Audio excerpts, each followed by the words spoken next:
Hi everyone, and welcome to QBranch's video on drivetrains and choosing the right one for you. This is Burdett, and in this video I will be introducing to you several different common drivetrains in FIRST Robotics and how to choose the right one for your team and challenge. First off, in all FRC competitions, the most important part of your robot is the drivetrain. If your robot cannot move, then you will likely not be able to earn points in almost all of the challenges in FRC history. Not a good choice. Also, choosing a style which does not suit the rigorous level of play or is beyond your team's resources is not a good move. So let's look at the different styles of drivetrains and their pros and cons so you can choose the right one for your team. The most common style of drivetrain is tank. This involves traction wheels lined up on the left and right sides of the robot. Commonly, these are either 6 or 8 wheels in total. There are two styles of implementation of this drivetrain.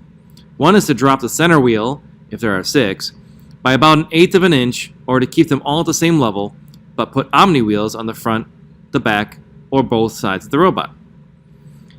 If all 6 or 8 wheels are traction without a drop center, then there will be so much friction when attempting to turn that the robot will either brown out and shut down, or stutter while turning. The common practice for QBranch is to have a 6-wheel drive system with either the front or the back being omnis.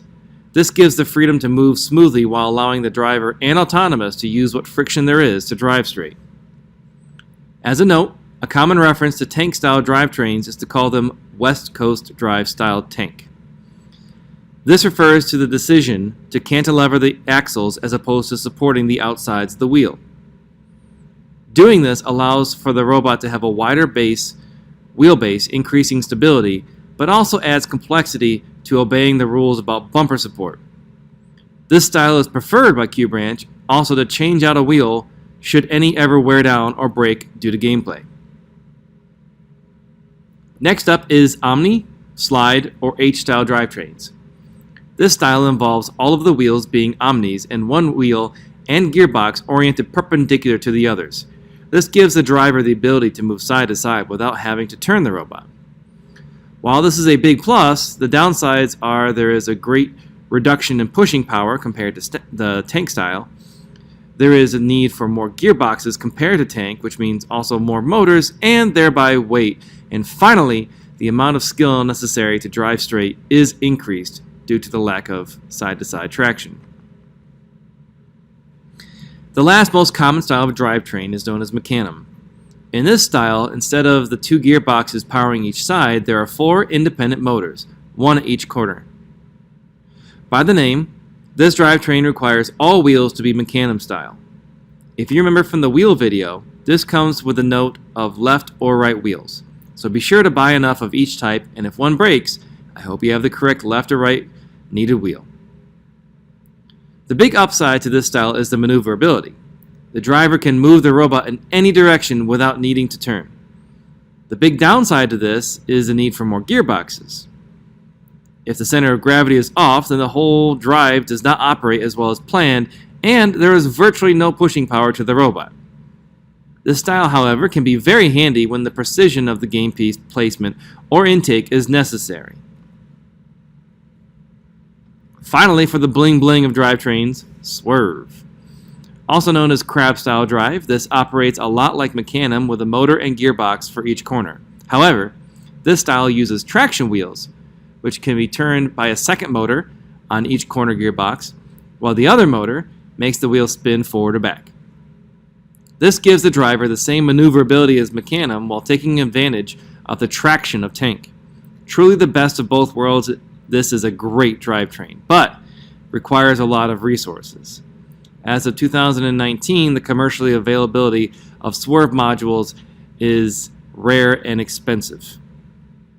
Considering a team needs 4 of each module as well as the combo of motors needed means that this style of drivetrain takes up a lot of resources financially as well as real estate in the robot as well as knowledge of how this all works.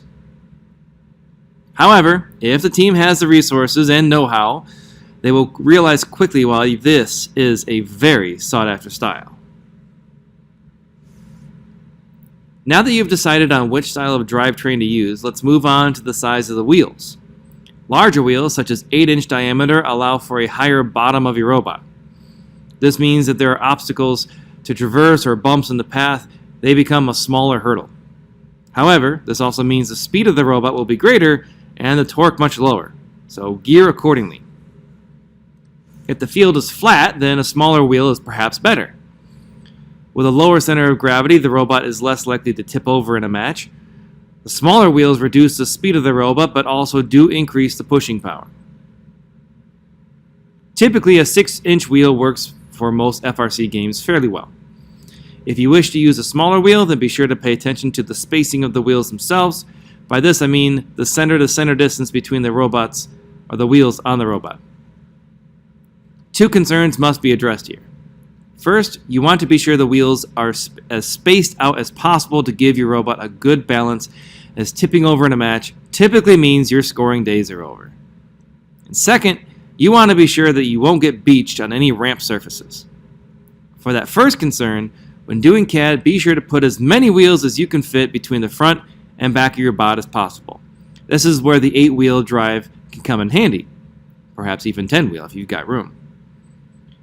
More wheels means more points of contact, which means the weight of your robot is spread out more evenly and less stress on each axle. For the second concern, you will need in CAD to test your design to be sure when going up or coming down a ramp, you do not end up with some of the wheels not making contact with the carpet or any surface at all. This would result in a beaching scenario where you are stuck in place. Take into consideration your bumpers on the robot, as they can drag on the ground when at an angle and also render you beached. As always, every robot and every team is unique, and each game has its own challenges. There is no one right answer to figuring out your drivetrain. Make the best one that you can, no matter the style, size of wheel, or spacing. Good luck, and thanks for watching.